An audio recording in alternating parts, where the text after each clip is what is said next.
When the party music stopped and his voice echoed, "She's already in the car. Give me 10 minutes."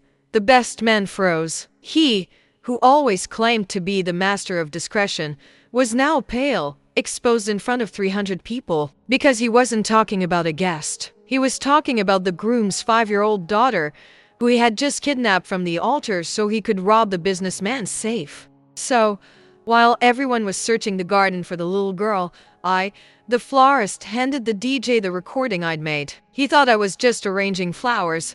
I was gathering evidence. But what he didn't count on was that I had already caught the guard he bribed the night before. But let me tell you how I got there. My name is Anna. For the last 10 years, my job has been to build the backdrop for the happiest days of people's lives. My job is to be invisible.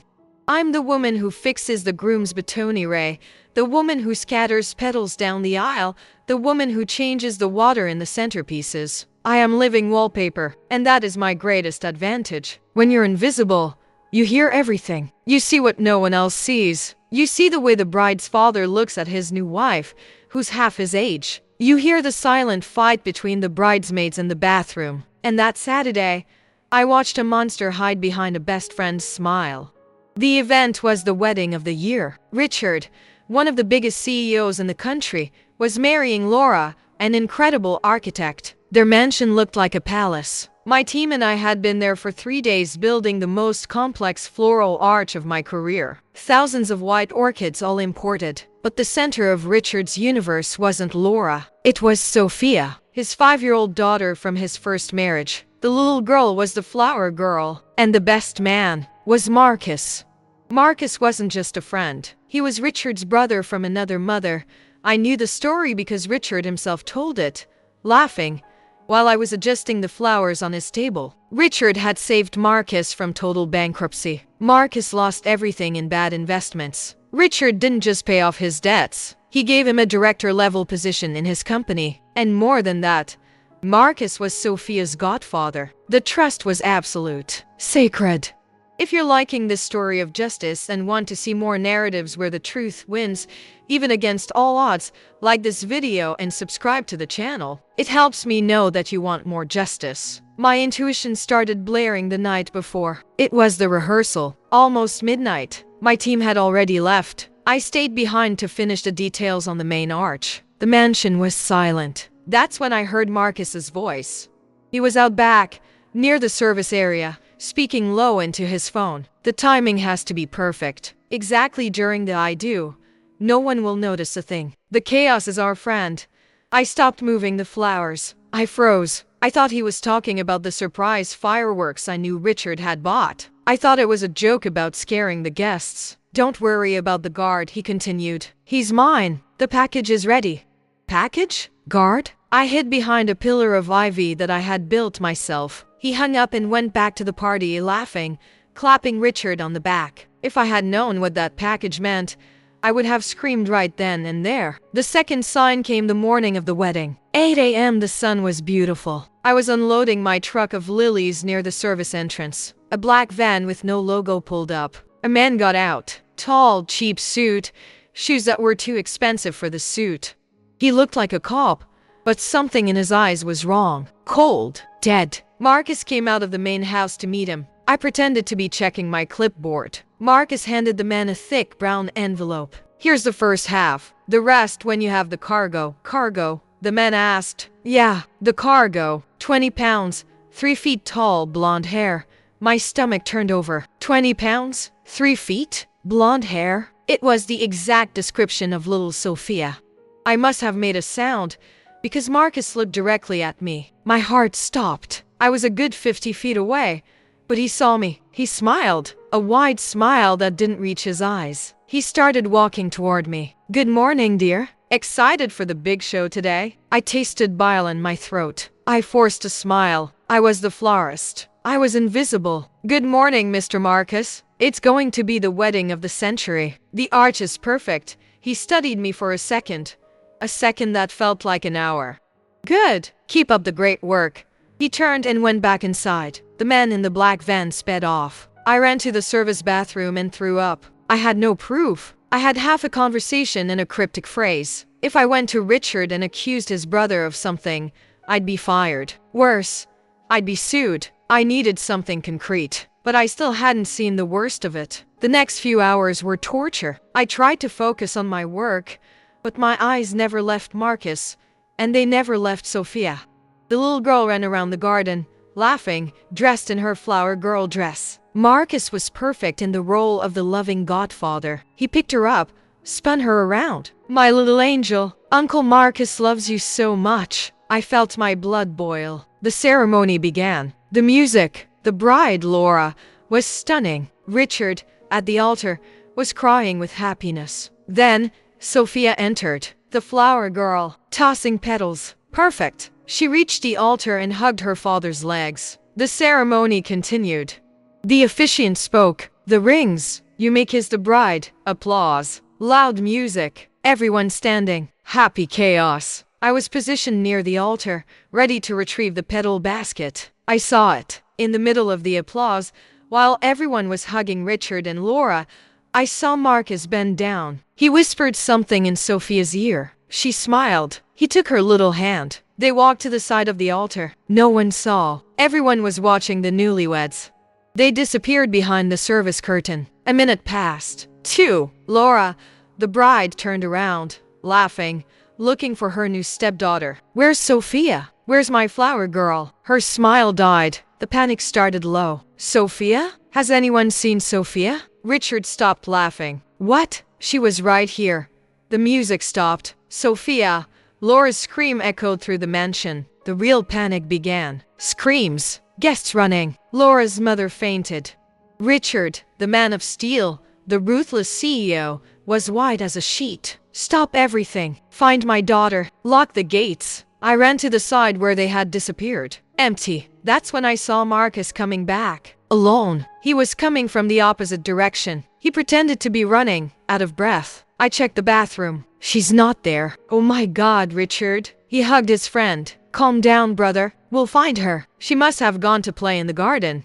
Let's organize the search. But I saw him. I saw that he wasn't sweating. And I saw that he was looking at his watch. While everyone ran to the gardens, to the pool, Marcus shouted, I'll check the east wing, the kids' pool. But he ran toward the west wing, toward the house, toward the master suite. And that's when it all fell apart. I knew. He was lying. I dropped my basket. I lied to a passing security guard.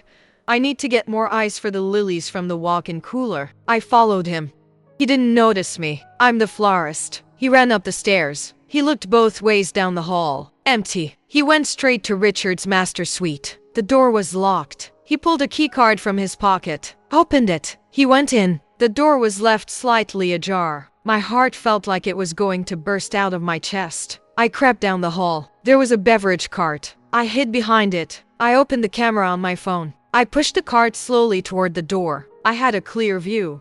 He wasn't looking for Sophia. He was in front of Richard's safe, hidden behind a painting. And the worst part, he wasn't breaking in. He typed in the code. 6 digits. The safe opened with a click. He knew the code. I hit record on my phone. He didn't take money. He didn't take jewelry. He took a black leather folder. And another. And another. There were documents. He put everything into a backpack that was already waiting there. Then he picked up his phone. I recorded everything. The audio was crystal clear. I got the papers. The chaos downstairs is perfect. No one will notice for hours. He listened to the other side. She's already in the car. Give me 10 minutes. A pause. Great. Meet Vasquez at the East Service exit. Get the papers. Disappear with her. The payment comes when I sell this merger to the competition. My blood froze. The monster. He didn't kidnap his goddaughter for ransom. He kidnapped her to use as a distraction. To rob and destroy the man who saved him. He was going to use the little girl as collateral to get away. He hung up. He was coming toward the door. I had nowhere to go. The hallway was a straight shot. I looked to the side. A janitor's closet. I threw myself inside, pulling the door shut, leaving just a crack. I held my breath. The smell of bleach and mildew filled my nose. I heard him pass. The click of his expensive shoes on the marble. He passed. He didn't see me. I waited 10 seconds. I slipped out of the closet, shaking. But it wasn't from fear. It was from rage. A cold, absolute rage. I looked at the video on my phone. The proof. He was walking calmly to his own demise. I was planning in silence. He had no idea what was coming. If you're feeling the same rage I felt, and you want to see how this monster gets what he deserves, stay with me.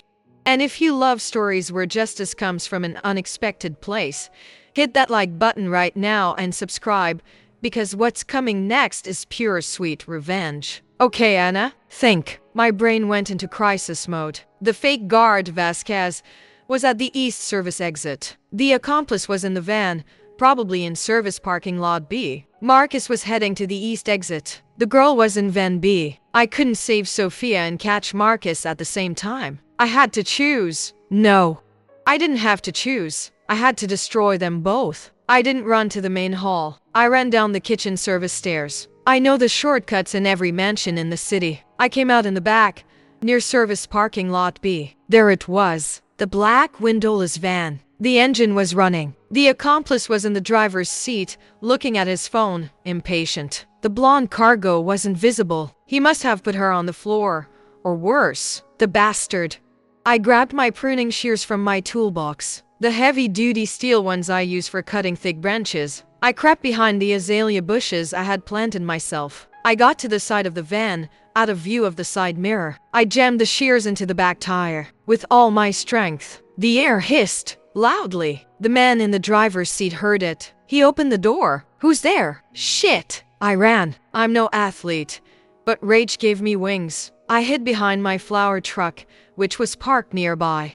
He saw the flat tire. He screamed into his phone. I heard him. Someone slashed a tire. Someone's here. Abort! Abort! Too late, idiot. While he was distracted, I ran to the parking lot gate. The iron gate, and I snapped my truck's padlock onto the latch. He was trapped inside. Part 1 done. Now, the main monster. I ran back to the main hall. The chaos was total. People were crying. Richard was on the phone with the police, screaming. I didn't go to Richard. I went to the real head of security for the event. A huge man named Mendoza, who I knew from other events. Mendoza. I grabbed his arm. Ma'am, not now. We're in an emergency.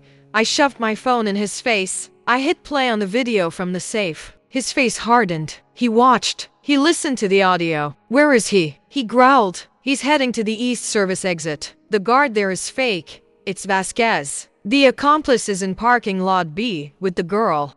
Tires are flat. Gate is padlocked by me. His eyes went wide. He didn't waste a second. Delta team, parking lot B, priority rescue. Bravo team, East exit, take Vasquez. Silent. Wait, I said. And just when he thought it was bad, I have a better idea. Take Vasquez, but let Marcus get back to the hall. He'll have to come back this way. Mendoza looked at me. Why? Because he needs to be exposed, not just arrested. I ran to the DJ, a young kid terrified who didn't know what to do. I need you to play an audio track. Now. What? The party's over, lady. The bride's father, Richard, asked me to. It's urgent. It's to find his daughter. Play this audio. Now. At full volume. He hesitated. I grabbed his face. Trust me, you're going to save that little girl. He plugged in my phone. When? I'll give you the signal. I positioned myself near the main entrance to the hall. Seconds later, Mendoza, the guard, spoke into his radio. Vasquez is detained. The target Marcus realizes the east exit is compromised. He's heading back to the main hall. He's going to try to blend in. Marcus walked into the hall. He tried to look calm, shocked. No news? He shouted to Richard. Richard had his back to him, talking to the police. Marcus saw me. He saw the DJ. He saw Mendoza walking calmly in his direction. The panic started to rise in his eyes. I gave the signal to the DJ. The ambient music stopped. A deadly silence fell over the hall. And then, the audio I recorded echoed through the speakers. I got the papers. Marcus's voice. Unmistakable. She's already in the car. Give me 10 minutes. 300 guests. All frozen. Richard turned around. The phone fell from his hand. Laura, the bride, put her hand to her mouth. The recording continued. Meet Vasquez at the East Service exit. Get the papers. Disappear with her. Marcus froze. He looked at me. The hatred in his eyes was pure, but the panic was greater. He turned to run. Mendoza, the guard, didn't even run. He just shot out his arm and grabbed Marcus by the throat. Get him.